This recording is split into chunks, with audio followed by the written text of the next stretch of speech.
science knowledge only adds to the excitement, the mystery, and the awe of a flower. Evidence is evidence. It's public, everybody can look at the evidence and assess it, and eventually, if there's enough evidence, come to the same conclusion.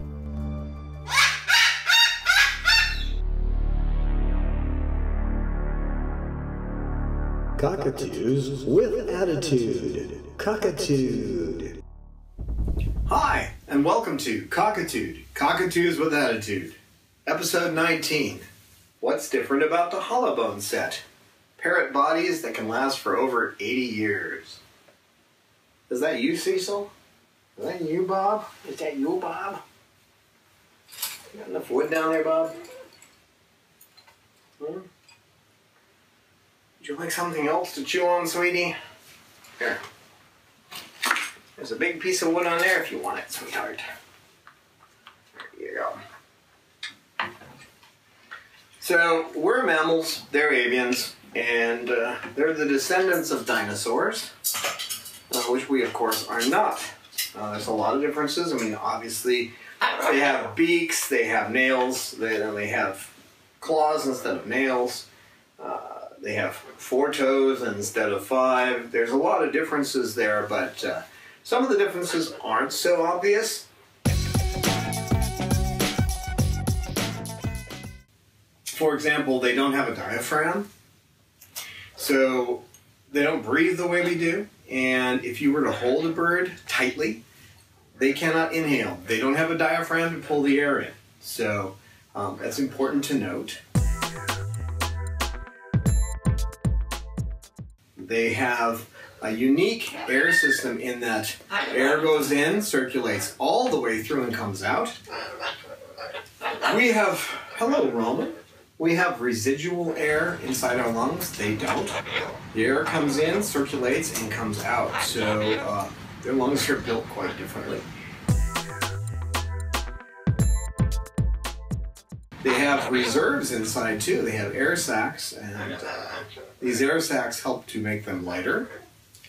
The other things that help to make them lighter is their hollow bones. They have bones that actually can contain air, and they're quite strong though. Their bones are quite strong. It's a little hot in here today. I have to stop once in a while and turn the air conditioner on. It's going to be 90, and this room tends to get to 100 when it's 90 outside, so I will be taking breaks to turn the air conditioner on and then coming back. So I'm also going to work off some notes, because when you're sitting around in the heat, it's a little harder to keep yourself on track. Plus there's quite a few birds in here today too.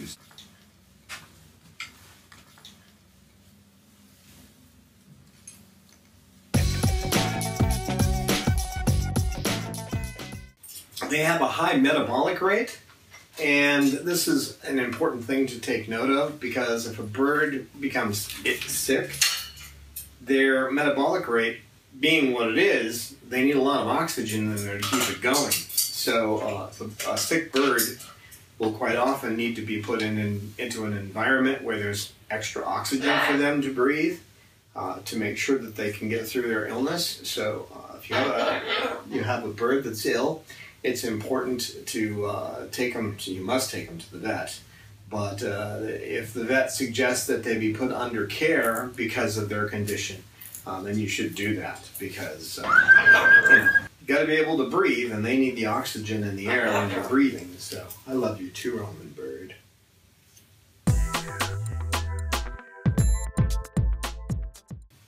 In their trachea, there isn't a soft spot. There's no area in here that you could reach up and strangle a bird. But holding their body tightly is the real issue. You can't hold their bodies tightly. They have no way to breathe then. But you could grab them by the neck tightly and it wouldn't strangle them. There's no soft tissue there to cause that to happen.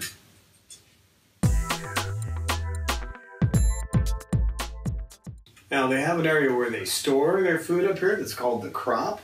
And it'll fill up and then slowly put food down into a large storage area. And then beyond that, there's the stomach. So You know, in other birds, it's often called the gizzard, but you don't give these guys any rocks to chew on or anything like that. Hi, Roman. But it's an area of storage where things move from there slowly into the stomach. Now, proceeding from the crop, which you've probably seen, it's this area up front here that fills up. It's easier to see on birds that pluck themselves, but we certainly don't want that. But that area will swell up when they eat. It slowly passes that food on down into the ventriculus and the proventriculus. One is where the food is like a large storage area for the food, and the other one is a true stomach like what we have. Isn't it? Isn't it?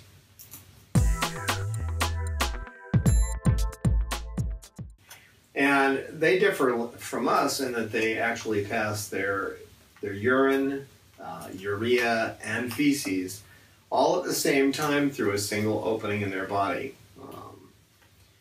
In the cloaca, everything comes together and it all comes out. That area covers a multitude of sins, and it includes the reproductive organs.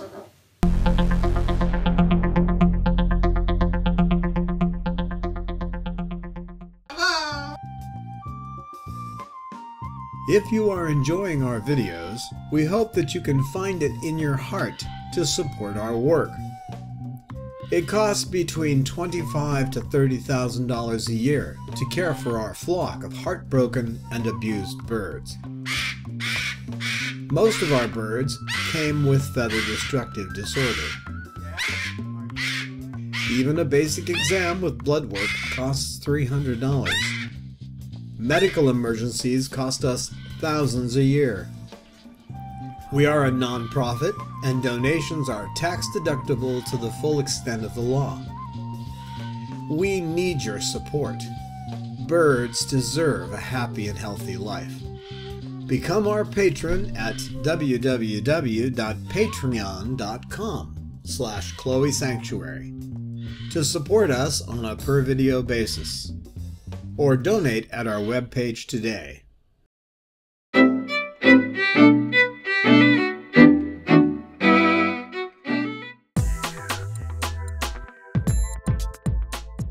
In mammals, we produce urea as the end product of what we do with our proteins when we're metabolizing them. As we burn proteins, we produce urea. But they don't. They produce uric acid. And this is one of the reasons that we have to be careful with how much protein we give them, because this is the source of gout in birds. And I have gout. And it does progress. It starts in our feet, and it works up, and it will progress at the ankles, and it will actually eat away your bone over time. But with these guys, it can get circulatory and end up in their organs, and ending up in their major organs, it'll kill them. So we have to be careful. Too much protein is not a good thing for birds for that reason.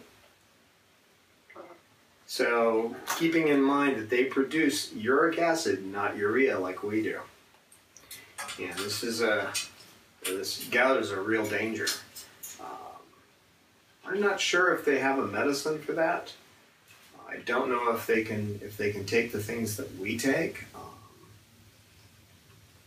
Allopurinol, I have no clue if that would work on a bird, nor do I know if you could. I don't have any birds with gout, so. And usually if you get a bird that's gouty, if you find it soon enough, you may be able to solve it. Usually this is a post-mortem diagnosis, so our best bet is to try to keep their protein levels adequate but not too high.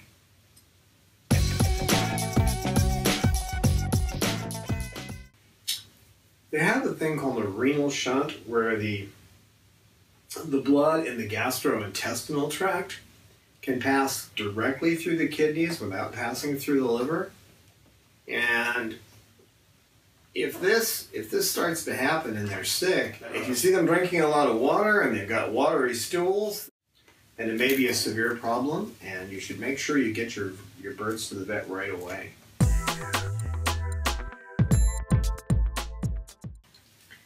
Another interesting fact about birds is that most female birds only have one active ovary, and it's the one on the left in most cases. You wouldn't know that. You're a guy. You're the eldest of the bird world. You're Cecil. Cecil's a bird. Aren't you Cecil? It's a Cecil bird. Hi, Rowan. Hey, Bob. How's it going? Hey, Peach. Hey, Shug. I know. You only have one active ovary, huh?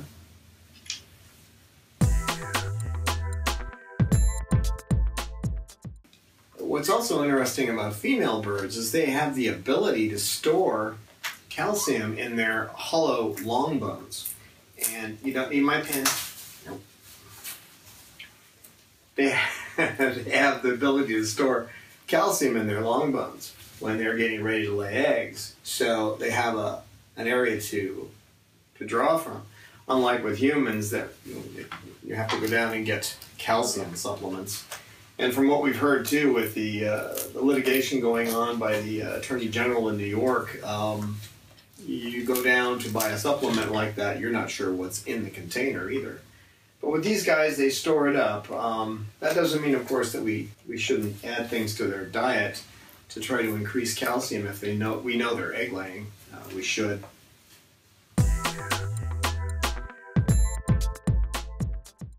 Depending on the size of the bird, from the smallest parrotlet up to the big hyacinth macaws, they have from 11 to 25 vertebrae in their neck. The number of vertebrae in their neck makes them highly flexible. And if you've ever felt one of these guys, it's S-shaped. You feel in here, and you should do that every day. We do have a video on that, on doing that exam on your bird, but you'll feel it's kind of an S shape, and these big birds have 25 vertebrae in there, so gives them an increased flexibility, and where they can almost do what you saw in The Exorcist, except they don't do the green pea soup part. We hope you will consider supporting us on Patreon today. This is how it works. We produce up to 2 videos a month. As a patron, you pledge to give us a donation, whatever you feel is right and meets your budget. And Patreon gives us your gift monthly. You can easily set a limit on how much you donate a month. You can change the amount of your pledge at any time. Your gift will allow us to continue bringing you entertaining and informative videos. Some of our planned videos are: Stop Doing That! Behavior Problems in Parrots and How to Deal with Them. What You Doing? Where do bird behaviors come from? How much bird behavior is learned and what is innate?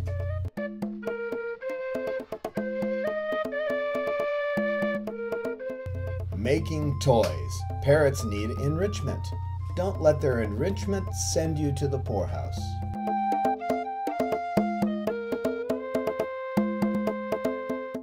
Building a parrot library. Having the information you need at your fingertips. You can find out about these on our Patreon page at patreon.com/Chloe Sanctuary. We look forward to your participation in Cockatude.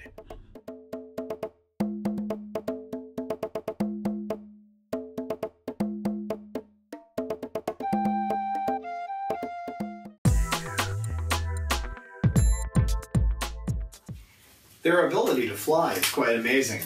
But if you've noticed, they walk awkwardly. Well, the way that they're built, they don't have the best advantage for walking. So it gives them that kind of Groucho Marx kind of stutter. Or maybe Igor from Young Frankenstein. Or Igor, right? Igor from Young Frankenstein. But it is fun to watch. It's fun to watch them walk. They don't do it terribly well.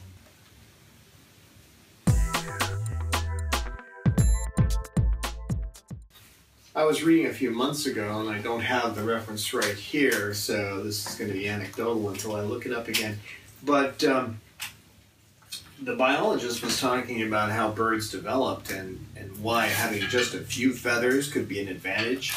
And you can make that little extra move to go up or that kind of thing. And the latest research has actually shown that that might not be the reason they developed feathers. It seems more likely that they developed these feathers for mating displays. They're pretty dramatic for that, and obviously they express a lot of feeling through them. You've seen the way that with the cockatoos, they get that crest up and the feathers on the back of the neck come up. They can move these feathers around amazingly too. And it shows a lot of what's going on inside the mind there, doesn't it, kid? Yeah. Cecil Bird. I love you too. While the neck is quite flexible, the back is basically fused except for two small joints where it's hooked together. And salamander actually has arthritis in those two flexible spots there, so we have to watch that closely. They have a rigid area here back here basically called the keel, which they have strong pectoral muscles, chest muscles that attach to it. And this provides the power for flight. If you've noticed, those wings can beat pretty hard. When Sugar starts beating her wings, that big girl up there, and you get whacked in the face with them, you can really feel the power of those things. And Cecil, you got it too, but you're not quite as big as she is. Not quite as big.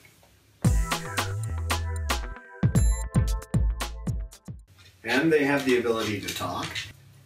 They don't have a voice box. They have another area that they use, the syrinx, and it's where they produce these sounds. They also don't have an epiglottis, and that's what covers your trachea, so that when you're swallowing food, it doesn't go down into your lungs. Which is why we have to be careful that they don't aspirate things into their lungs. They don't have that flap of material to stop that. It also helps them produce that loud sound. Yeah, because they don't have the epiglottis, they can actually produce more sound. Which makes them so much easier to hear. Their lovely voices. Their lovely voices. Right, Cecil?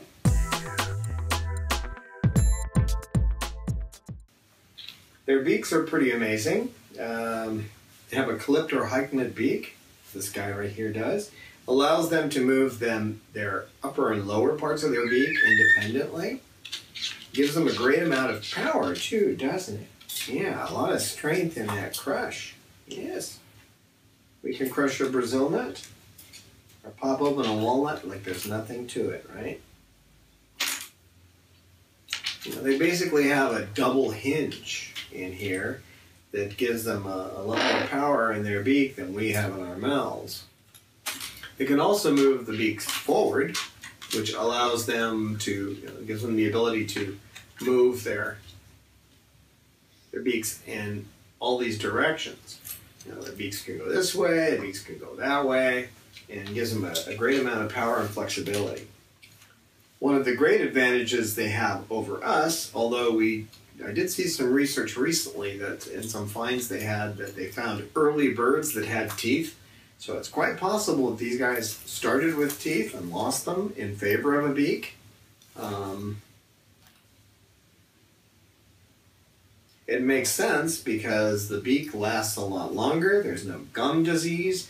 There's no rotting teeth. I think my teeth started rotting the moment I got them in, which is probably true of most people. And most animals in general. If you've had dogs and cats, you've had that teeth rot thing going on. And despite the fact that they seem rigid and to most of us look just like hard material, there's a lot going on in the beak. And in here they have only one true sinus, where we have two. They have only one. So in some species of parrots, that can cause infections to be quite severe.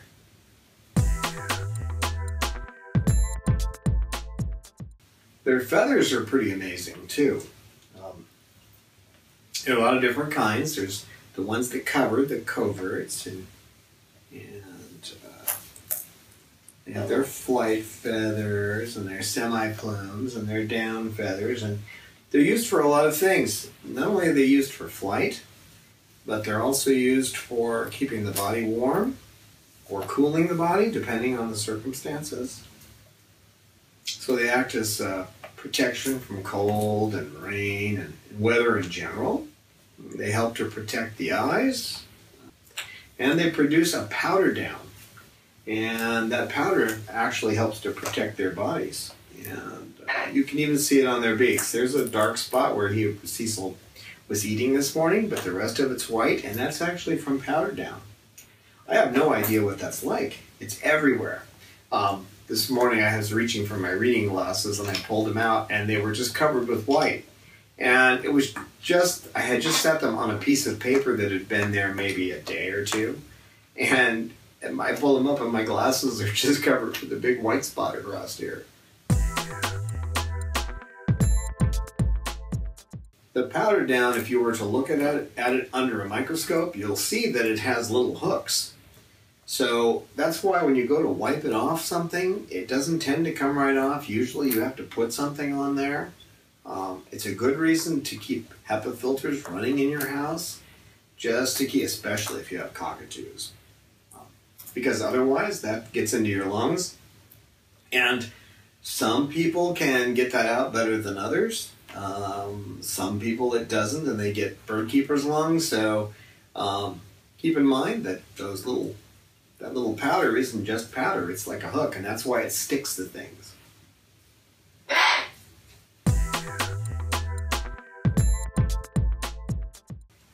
Another interesting thing is that I've had people say, how can they just sit on a perch all night? It's actually easy because they have a locking mechanism that clamps down on their perch, and then they can forget about it. So when they go to sleep, there's no thinking about it. Right, Cecil? Right, Cecil? Cecil says, that's right. What do you think? And you have one foot locked to that rope perch right now, don't you? You big silly girl. You big sugar bird. You big sugar bird. Sugar, too. Slowly over time, I've reduced her medicine, and I think we've got her at a really good point now because she seems just really happy and getting on and playing and doing all kinds of things, and her activity level's up a little bit, and her plucking has been 0, so she's doing pretty good, aren't you, kid? At 0.18. Yeah, amazing.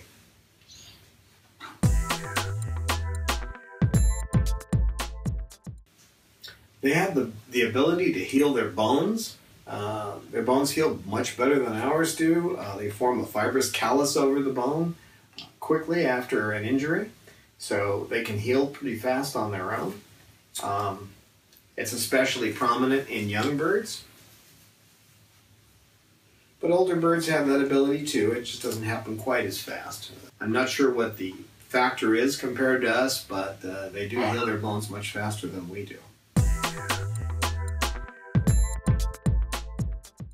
And it's interesting that we use some human medicines that affect hormone levels on these guys because they have a lot of variation in their hormones compared to us.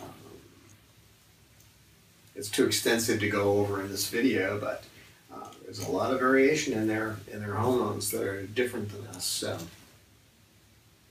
yet some of the things that we've made for humans, because let's face it, there's no money in studying these things for birds, so it doesn't really happen. But some of the medicines that we have, such as Lupron, which is used to keep birds from ovulating, if you get a bird that's laying too many eggs.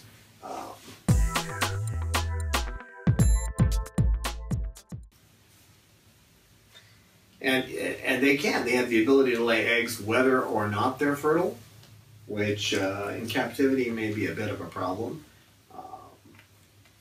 Again, if they're not getting the right kind of nutrition, they can get egg-bound, and that can be a real issue. An egg-bound bird is, if it doesn't get to the vet, it's going to die.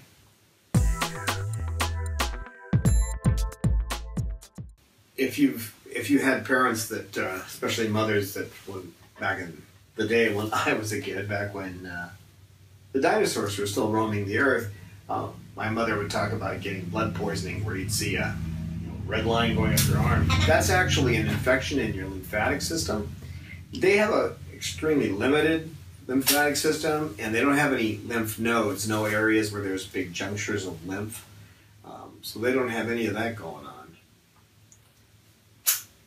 But I still remember my mom talking about the lymphatic system and talking about it being blood poisoning, where in fact it was actually just an infection in the lymph system, or poison in the lymph system.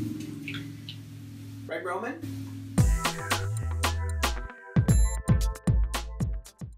They have a choanal slit, which is an opening between the nares and the sinus, and if humans had it, it would be kind of like the cleft palate.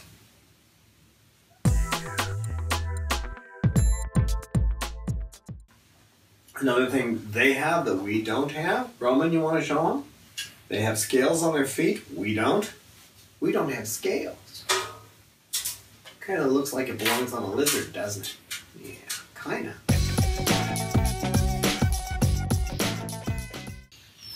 They're prey animals. They hide their illnesses.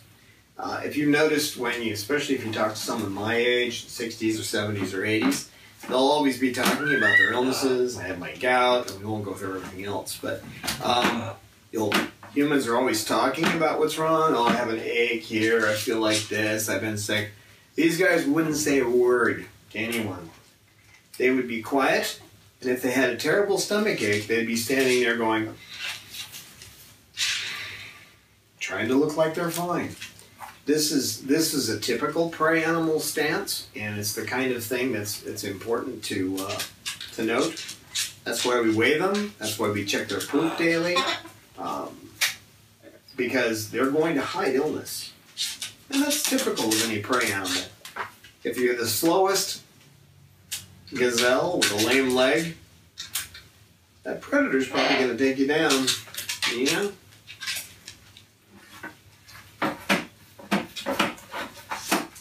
I'm going to put my notes in my lap now. I didn't want to put my notes in my lap, but Cecil's trying to take over here, and Roman's getting nervous. You getting nervous, Roman? Give me a kiss.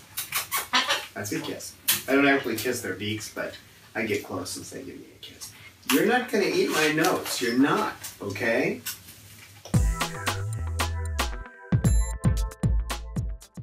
Parrots can make more noise than any other bird, and no one who's been around parrots or or these lovely cockatoos knows anything about that. My notes are not going to survive.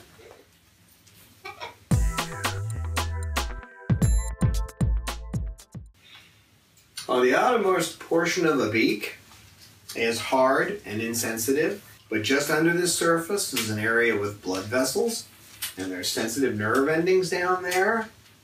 Just below the surface of the beak, there are blood vessels and nerve endings that are quite sensitive. There's also a hollow area in the beak. You noticed underneath here, there's a hollow section.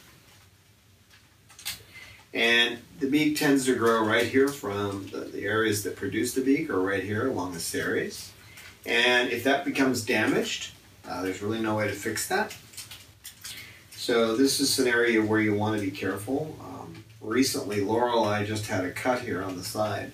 I don't know which bird got her. Somewhere in the preening, something went wrong, and she's healing fine. But that's an area that if you have damage to this area of the beak, the area here where they produce the cells to make the beak, you need to make sure you get your bird to the vet. And the beak doesn't just grow down, but it also grows out. So it's growing down like this, and it's expanding like that. Now, if you've got a beak that's not growing right, this can be due to improper feeding. So, it's important that they have the right diet. It can also be from a liver disease that can cause this. Another reason that that happens too is that when some breeders are in a hurry to feed these guys, and they'll feed them from the same side every day, and if they're not getting the right nutrition and their beaks are soft, then the beak can become tweaked, and that's where you'll see scissor beak. The beak can actually, instead of coming, I don't have any birds with it here fortunately, but instead of coming together like this, it'll twist out like this.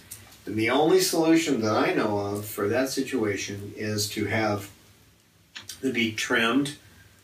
So you're going to have the bird down every 3 to 6 months to have that trimmed back so they can eat properly.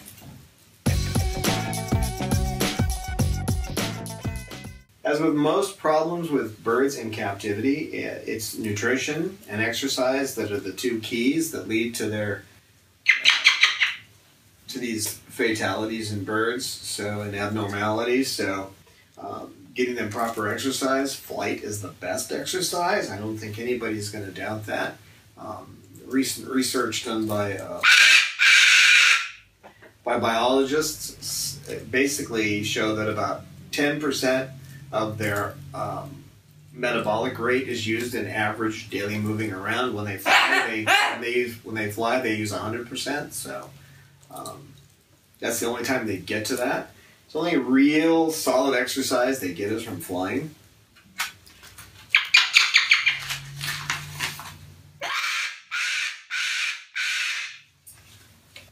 We don't know exactly what they eat in the wild because no one spent the money to research that. Have they? It's important to note that just because something smells and tastes good to us doesn't mean it's going to taste that way to them. We have roughly 3,300 taste buds. They have a little over 300. It's not going to taste the same to them. Their sense of smell is quite different than ours as well. So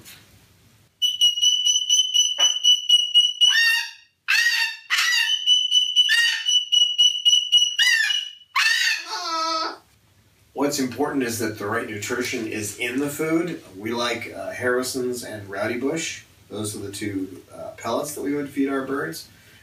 We do also make sure they get a lot of wet food.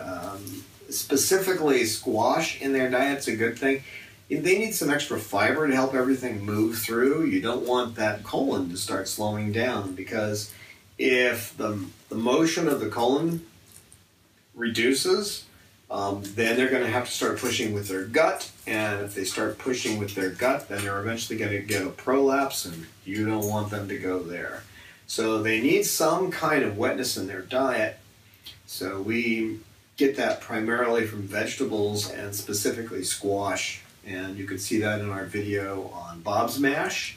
It's on our Chloe Sanctuary YouTube channel, and it's in the food section, so the diet section.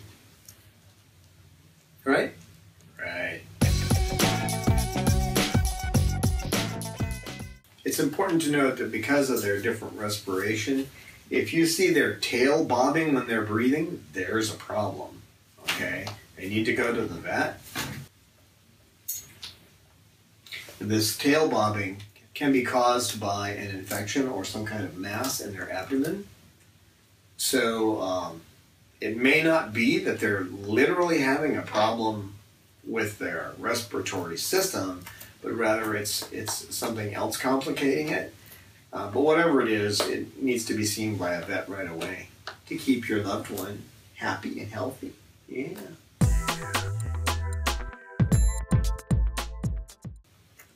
And another thing that's odd is because of the way they have air circulating through their hollow bones, if you have a fracture in a bone, this can potentially lead to some kind of infection from outside air.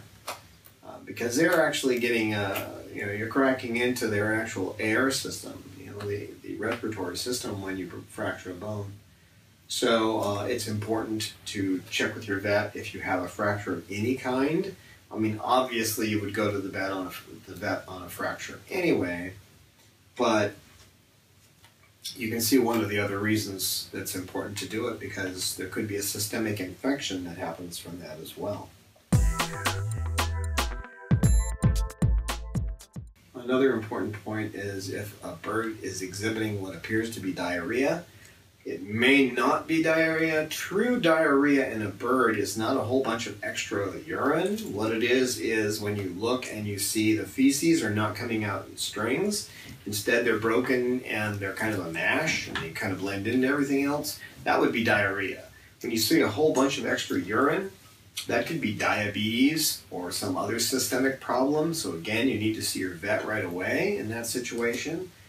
That's not actually diarrhea, that's increased urine.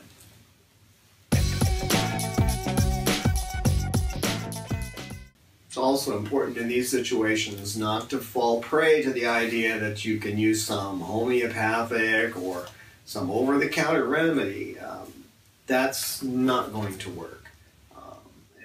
One of the people that changed the lives of almost everyone on the planet, Steve Jobs, he tried to solve his cancer by juicing and drinking a whole bunch of juice. And if he hadn't done that, he might still be around today. He certainly would have lived for many years to come. They found the cancer early enough. It's just that he tried the juicing and some other natural remedies, and that's why we lost him. So don't do that to your bird. Stick to what medical science has found.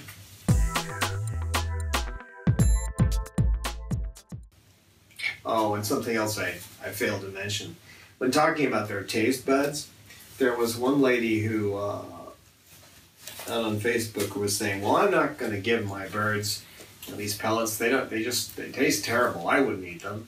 And I remember thinking at the time that how would you possibly know what that's going to taste like to a bird? I guess the best way to describe that is like their vision, okay? With their vision, they see into the ultraviolet. They have a different range of vision than we do. So I have no idea what Cecil looks like. I mean, he looks white to me. He does. He looks white. But what does he look like in the ultraviolet? I don't know. And I don't know what things taste like to him either. And, I know he tastes things, but I have no clue what they taste like to him. One thing I know with that ultraviolet vision that they have, looking at a piece of fruit or vegetable that you bought at the store, when it says, they put the sign over it saying fresh, I've often redefined fresh as not spoiled yet. That's my definition of fresh at the grocery store, but packed in ice, shipped across the country, kept in storage until it's thrown on the shelf, and then kept in these refrigerators in the grocery stores. If you noticed over the years, if you're ancient like me, notice that they're getting colder and colder. I mean, it's almost like you've got freezer levels of cold. When you reach in to grab broccoli, there's still ice on it in some cases. Yeah, you agree? You do? You really agree with me? Oh, that's a good bird. And I want you eating that with my notes. Those are my notes. So these guys can see that. And I was actually talking to a lady at the grocery store who doesn't know much about birds, but she was really interested when she commented on how many vegetables I was buying and how people normally are buying things in little containers, that you get a 4-ounce dinner for $5 or whatever, some kind of diet food. Let's see, that's roughly $15 a pound. I don't think I'm buying any of that. But she said, well, don't they have stuff that they're getting ready to throw out that they could give you? Yes, they do, but there's a couple of issues with that. One, if it's molding, thank you, that's what I wanted. I wanted you to modify that for me, sweetheart. I took it off the clipboard because Cecil wanted to eat it. Now he's on my lap. Now you're eating it. So I couldn't take the old stuff. And then she mentioned the trimmings. Well, what about when they trim off the outside? And the problem with the trimmings, too, is that when they're trimming the outside of kale and lettuce and that kind of thing, that's where the poison, when they spray, that's where it's more likely to land. And that's another issue, too, when people say, well, you don't use organic. Well, it depends whether I use organic. And there are reasons not to as well. I know what you're eating in my notes, you silly girl. You want another piece of paper? I should have brought you some. Yes, I know, I failed. Once again, I failed. There's issues with organic too. And although they don't spray poison on it, there is poison in our environment at all times. Where they get the manure that they put down on the ground for fertilizing, and some of the organics done in other countries, I don't know how well that's controlled. Sometimes it's actually safer to get things that aren't organic. It depends on the circumstance. And then there are things like apples where they hit them with more poisons than almost any other kind of fruit. Where corn, they don't have to use a lot of poison on it, so it's usually pretty safe for these guys. Yeah, it's not something I have a good answer for, organic versus conventional. It's important before your bird is examined by the vet, if you can tell them something so that they don't have to see it for themselves, because maybe the bird's going to poop there, maybe it's not. If you can look down and see that the feces looks normal, okay, and yet there's a whole bunch of extra water in urine, that's not diarrhea. So you don't tell your bird, you don't tell your vet, my bird has diarrhea. You tell them there's extra urine. Because the extra urine can be a renal compromise, kidney compromise, and that's something that's far different. So if you were to treat a bird for diarrhea that actually had a renal compromise, then most likely the bird's not going to survive that. It needs, needs its renal function back. So when you go to the vet, you want to be able to tell the vet any changes that you've seen. They're not talking as much. They're not playing with toys the same way they were. Their activity level is decreased, and you may be able to see that better when you're looking from a distance than you will right up close to them, because they may actually perk up when you're around to try to hide their illness. So keep that in mind. Thank you for watching Cockatude. Cockatoos with Attitude. We welcome your feedback on our videos. We look forward to your insights, tips, questions, stories, and pictures. You can email us at cockatude@chloesanctuary.org, reach us on Twitter @Chloe Sanctuary, and join with us on our Facebook Chloe Sanctuary page.